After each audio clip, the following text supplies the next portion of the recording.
આ દુનિયામાં જેટલા કાંઈ પ્રશ્નો આવે છે અધ્યાત્મ માર્ગમાં કે ધર્મ માર્ગમાં, એનું મેઇન કારણ જ આ છે.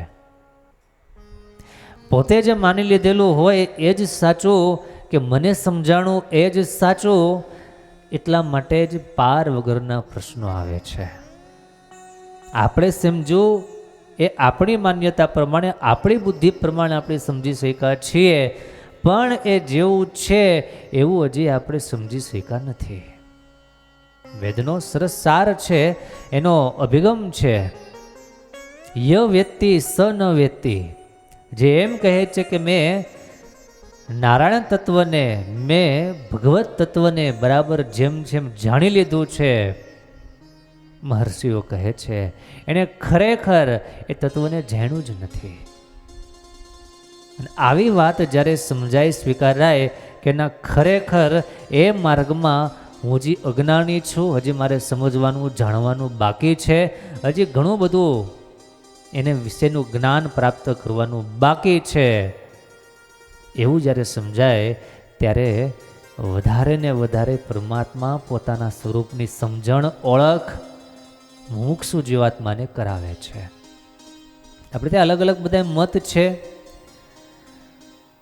કોઈ સાકારવાદ હોય, કોઈ નિરાકારવાદ હોય, કોઈ અવતારમાં માનતા હોય, કોઈ અવતારમાં ન માનતા હોય, કોઈ આસ્તિક હોય, કોઈ નાસ્તિક હોય. આ અલગ અલગ બધાના મત મતાંતરો છે. એ મત મતાંતરો અરસપરસ પ્રશ્ન ખડા કરવા માટે નથી, પણ પોતે જે વે પર ચાલે છે, પોતાને સાકાર ભાવમાં જો વિશેષ આનંદ આવે છે તો એની પુષ્ટિ કરવા માટે છે. તમારો જે મત છે એ મતને તમે બરાબર વળગેલા હો, એનું પહેલું લક્ષણ એ છે કે સામેના મતમાં તમારે કોઈ પ્રકારની તકલીફ કે પ્રશ્ન કે વિરોધ ન હોય, તો જ તમે તમારા મતને બરાબર સમજી શકો, એનું સુખ લઈ શકો અને એનો લાભ લઈ શકો. નારાયણ તત્વ છે, શિવ તત્વ છે, શક્તિ તત્વ છે, આ બધા તત્વ પોતપોતાની જગ્યાએ, પોતપોતાના સ્થાને ખૂબ સારી રીતે કાર્ય કરે છે, જગતને સુખ આપે છે. એમના જે ઉપાસકો હોય, એમના જે ભક્તજનો હોય, એમને એમનો આનંદ આપે છે. તો બસ આમાંથી એટલું જ માત્ર સમજવાનું છે, આપણે જેને ભજીએ છીએ, આપણે જેને ઉપાસીએ છીએ, એને બરાબર સમજી રાખીએ, સ્વીકારી રાખીએ અને એનો વિશેષ ને વિશેષ લાભ લીધા કરીએ, એનું સુખ ભોગવ્યા કરીએ. વિશ્વાન સ્વામી જે વાત લખે, આ સમાનાય અવતારની મોટપ મુખે કહેવાતી નથી, નિષ્કુળાનંદ કહે જન્મને, વિચારી જુઓ વિધ વિધથી. સમી કે અલગ અલગ વિચારથી વિચારો તો આ વાત બરાબર સમજાય.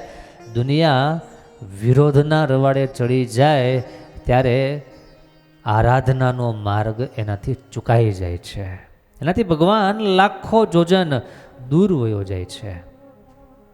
વિરોધ ન હોય, જે આપણે જેને માનીએ છીએ, આપણે જેને ભજીએ છીએ, એમાં વધારે ને વધારે ઊંડું ઉતરવાનું હોય, એમાં વધારે ને વધારે ઊંડી ડૂબકી મારી અને એ તત્વને બરાબર જેમ જેમ સમજવાનું હોય, જેમ જેમ સ્વીકારવાનું હોય અને મહા આનંદ એના ભોગતા થવાનું હોય, એ ઉપાસના માર્ગ સાચો છે, એ ઉપાસના પદ્ધતિ સાચી છે.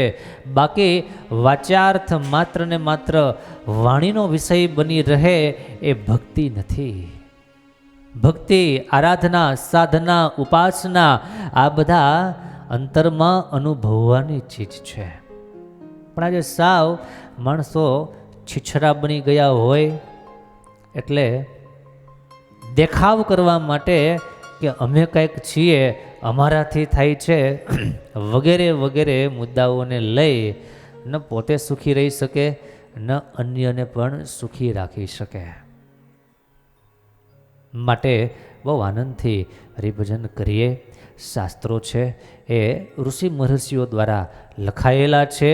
જે સમજાય એનો સ્વીકાર કરીએ, ન સમજાય એનો વિરોધ ન કરીએ, એને વંદન કરીએ. સમજાય એ આપણા મોટા ભાગ્ય છે. ન સમજાય અને સમજવું હોય તો એ મહાપુરુષો એમની સ્તુતિ થાય, એમની પ્રાર્થના થાય, એમને વિનંતી થાય, બુદ્ધિ યોગ એના દ્વારા મળે તો ન સમજાતી વાત સમજાય. પણ આપણે જ વાત કહીએ એ જ સાચી, અથવા આપણે નક્કી કરી લીધેલી વાત જ સાચી, તો એ વાત સાચી નહીં. એ વાત એ તો આપણે નક્કી કરી લીધેલી વાત છે. દાખલા તરીકે આ વસ્તુ છે, આને હું મોબાઈલમાં નહીં લઉં તો મોબાઈલ ના થઈ જાય, અથવા તો આને હું જે માનું એ ન હોઈ શકે.